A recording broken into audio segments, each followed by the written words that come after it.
Multan test میں پاکستان کا West Indies کو 251 رنز کا ہدف. تعاقب میں ویسٹ انڈیز کی 4 وکٹیں 37 رنز پر گر گئیں. چاروں کو ساجد خان نے پیویلین بھیجا. پاکستان ٹیم دوسری اننگز میں 157 رنز بنا کر آؤٹ ہوئی. تیسرے دن پاکستان نے 3 وکٹ پر 109 رن سے کھیل کا آغاز کیا. کامران غلام 27, سلمان آغا 14, نعمان علی 9, ساجد 5, سعود شکیل اور رضوان 2 رنز بنا کر آؤٹ ہوئے.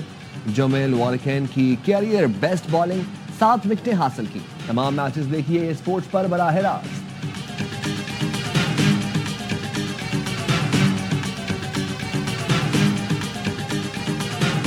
اسرائیل کی ہٹ دھرمی. نتن یاہو جنگ بندی معاہدے سے پیچھے ہٹ گئے.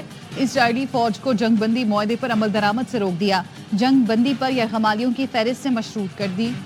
نتن یاہو کا کہنا ہے یرغمالیوں کی فہرست ملنے تک جنگ بندی شروع نہیں ہوگی. حماس کا کہنا ہے اسرائیلی یرغمالیوں کے نام دینے میں تاخیر کی تکنیکی وجوہات ہیں. غزہ میں جنگ بندی پر عمل درآمد 11:30 بجے ہونا تھا. قیدیوں کے تبادلے کا وقت شام 4 بجے مقرر کیا گیا. معاہدے کے مطابق حماس 3 اسرائیلی یرغمالیوں کو رہا کرے گا، جس کے بدلے میں اسرائیل 95 فلسطینی قیدی رہا کرے گا. اسرائیلی فورسز نے رفح سے پیچھے ہٹنا شروع کر دیا.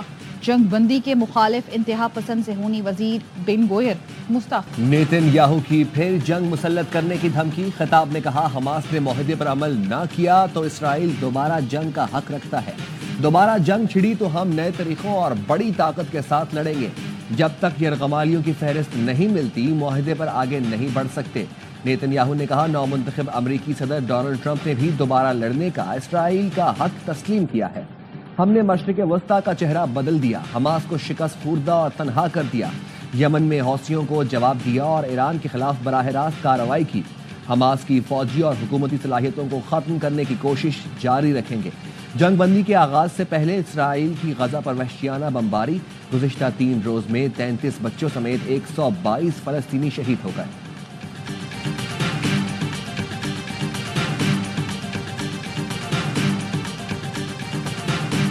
کوئٹہ سمیت بلوچستان کے مختلف علاقوں میں بارش اور برفباری سے سردی بڑھ گئی. زیارت پروجیکٹ ٹاپ خواجہ عمران رطوبہ جگزئی میں سفیدی چھا گئی.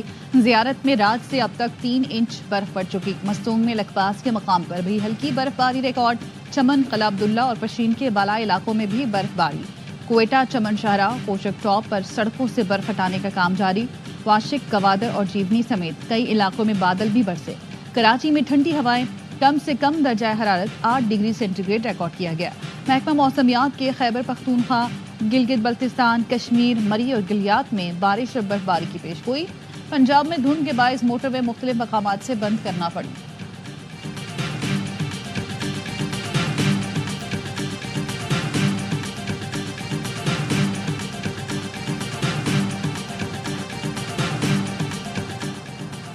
امریکی قید میں موجود ڈاکٹر عافیہ صدیقی نے امریکی صدر جو بائیڈن سے معافی کی اپیل کر دی. برطانوی میڈیا کے مطابق عافیہ صدیقی نے وکلاء کے ذریعے کی گئی اپیل میں کہا ہے ناانصافی کا شکار ہوں، ہر دن اذیت ہے، یہ آسان نہیں ہے، ایک دن اس عذاب سے آزاد ہو جاؤں گی. ڈاکٹر عافیہ صدیقی عدالتی فیصلے کے باعث 86 سال کی سزا کاٹ رہی ہیں. امریکی صدر جو بائیڈن 39 ملزموں کی سزائیں معاف جبکہ 3900 کی سزائیں کم کر چکے ہیں.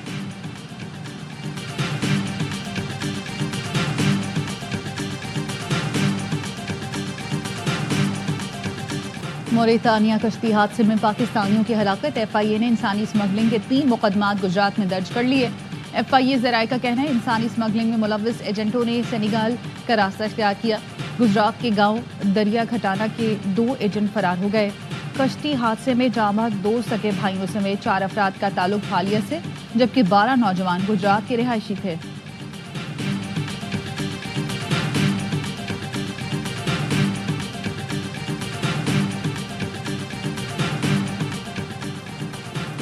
قیدیوں کے حقوق اور جبری گمشدگی کے حوالے سے فیصلے اسلام آباد ہائی کورٹ نے دیے. بنیادی حقوق کے بارے میں بہت سی ججمنٹ اسلام آباد ہائی کورٹ کی ملیں گی کیونکہ عدالت بنیادی حقوق کے حوالے سے کیسز کو دیکھ رہی تھی. جسٹس اطہر من اللہ کا تقریب سے خطاب. کہا ذوالفقار علی بھٹو کو ہٹانے کے لیے سپریم کورٹ بھی استعمال ہوئی تھی. بھٹو کے معاملے کو برسوں بعد سپریم کورٹ نے خود تسلیم کیا.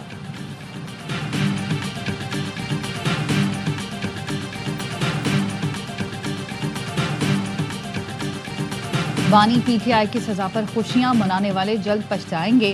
مشیر اطلاعات خیبر پختونخوا بیرسٹر سیف کہتے ہیں القادر کیس میں پیسہ بیرون ملک گیا نہیں بلکہ پاکستان آیا. بانی پی ٹی آئی کو سزا شریف خاندان کی طرح پیسہ بیرون ملک منتقل کرنے پر نہیں ہوئی.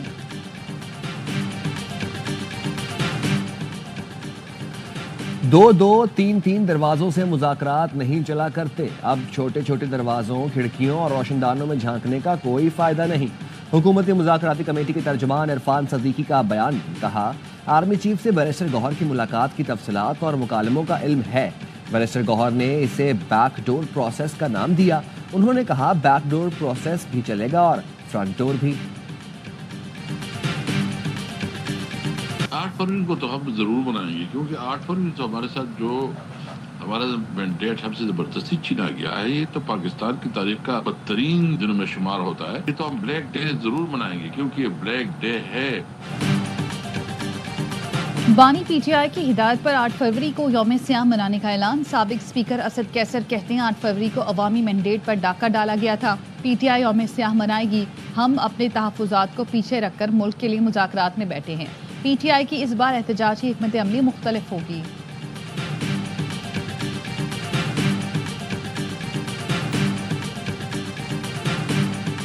خیبر پختونخوا حکومت نے بندوبستی اضلاع کے 3501 ولیج و نیبر ہیڈ کاؤنسلوں کو گرانٹ جاری کر دی. ولیج و نیبر ہیڈ کاؤنسلوں کو 46 کروڑ 67 لاکھ روپے سے زائد کی رقم جاری کی گئی ہے.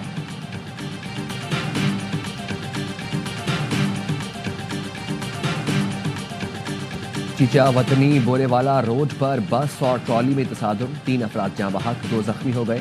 زخمیوں کو اسپتال منتقل کر دیا گیا. 7 سال کا سارم حادثاتی طور پر ٹینک میں گرا یا پھینکا گیا. تحقیقات جاری. ابتدائی پوسٹ مارٹم میں سارم کے جسم پر کئی چوٹوں کے نشانات سامنے آئے. نارتھ کراچی سے لاپتہ سارم کی گزشتہ روز اپارٹمنٹ کے انڈر گراؤنڈ واٹر ٹینک سے لاش ملی. بچے کی گمشدگی کے بعد پولیس ورثا اور اہل محلہ نے ٹینک کا کئی بار معائنہ کیا تھا. گزشتہ صبح چوکیدار نے بدبو آنے پر یونین کو اطلاع دی. پانی کے ٹینک پر ڈھکن کی جگہ گتے کا ٹکڑا رکھا ہوا تھا.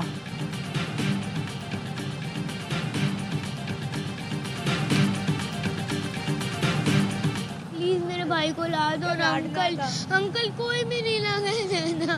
گورنر سے ہماری درخواست ہے، بلاول سے ہے، آپ پلیز ہمارے بچے بازیاب کرو. ہمارے چھوٹے چھوٹے بچے ہیں.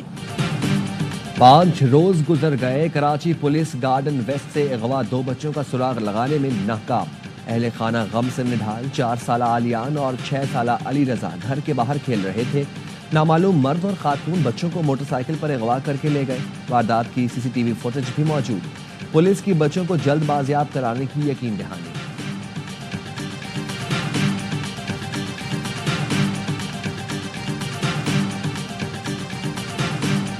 خیرپور میں مقامی صحافی کے اغوا کا معاملہ ڈرامہ نکلا. SSP کا کہنا ہے ملزم نے رشتہ داروں کو پھنسانے کے لیے اغوا کا ڈرامہ رچایا.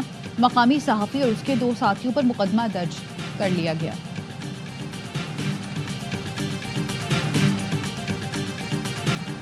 وزیر اعلیٰ مریم نواز کی زیر صدارت پنجاب میں جاری روڈز اور ہیلتھ ڈیولپمنٹ پروجیکٹس کا جائزہ اجلاس.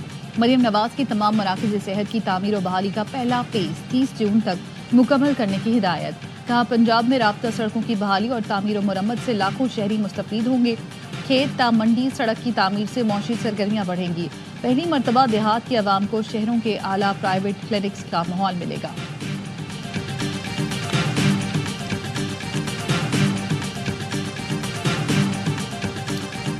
پرائیویٹ حج اسکیم کے تحت مہنگے حج پر جانے والوں کی چھان بین کا فیصلہ. وزارت مذہبی امور نے 30 لاکھ سے زائد کا پیکج لینے والے عازمین کا حج سیکیورٹی کلیئرنس سے مشروط کر دیا.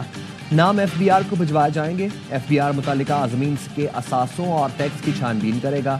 30 لاکھ سے زائد پیکج والی کمپنیاں حج پیکج کی تفصیلات فراہم کریں گی.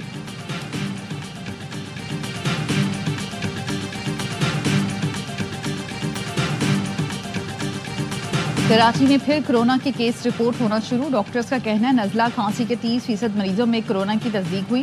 کرونا اور سردیوں کے دیگر وائرل انفیکشن کی علامات ملتی جلتی ہیں.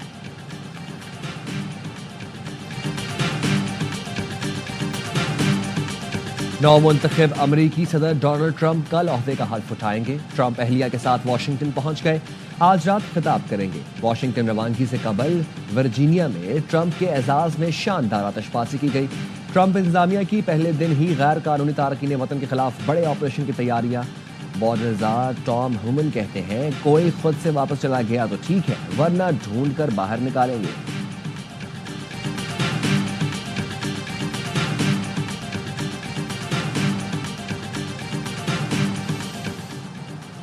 پابندی سے چند گھنٹے پہلے ہی امریکہ میں ٹک ٹاک بند ہو گیا۔ امریکی میڈیا کے مطابق گزشتہ رات سے ٹک ٹاک نے کام کرنا بند کر دیا۔ ڈونلڈ ٹرمپ کا کہنا ہے حلف اٹھانے کے بعد ٹک ٹاک کو 90 دن کی مہلت دینے کا فیصلہ کر سکتا ہوں۔ امریکی حکومت نے ٹک ٹاک پر قومی سلامتی کے حوالے سے خدشات کا اظہار کرتے ہوئے پابندی لگائی ہے۔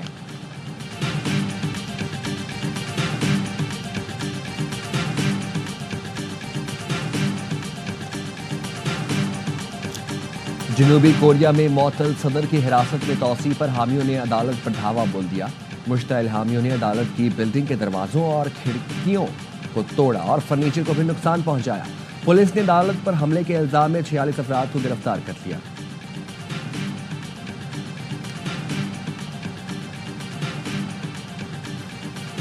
بالی ووڈ اداکار سیف علی خان پر حملے کی تحقیقات، پولیس نے ایک اور مشتبہ شخص کو گرفتار کر لیا۔ بھارتی میڈیا کے مطابق مشتبہ حملہ آور کو چھتیس گڑھ میں ٹرین سے حراست میں لیا گیا۔ مشتبہ شخص سیف علی خان کے رہائشی علاقے میں بھی دیکھا گیا تھا۔ ڈاکٹرز کا کہنا ہے سیف علی خان کو 2 سے 3 دن میں اسپتال سے ڈسچارج کر دیا جائے گا۔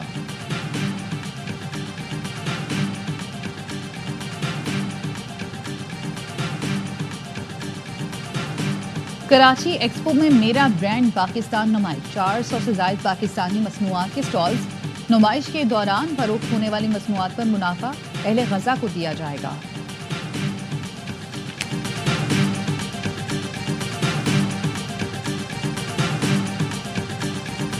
سونا چاندی اور جھوک سیال جیسے لازوال ڈراموں کے خالق منو بھائی کی برسی۔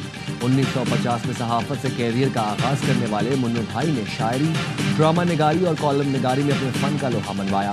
پنجابی شاعری میں بھی نمایاں مقام حاصل کیا۔ اور گلوکارہ مہناز بیگم کو دنیا سے گزرے 12 برس بیت گئے۔ ریڈیو، ٹیلی ویژن اور فلم کے لیے 2500 سے زائد نغمات اور غزلوں کو اپنی دلکش آواز سے سجایا۔ مہناز بیگم کو نگار ایوارڈ اور تمغہ برائے حسن کارکردگی سے بھی نوازا گیا۔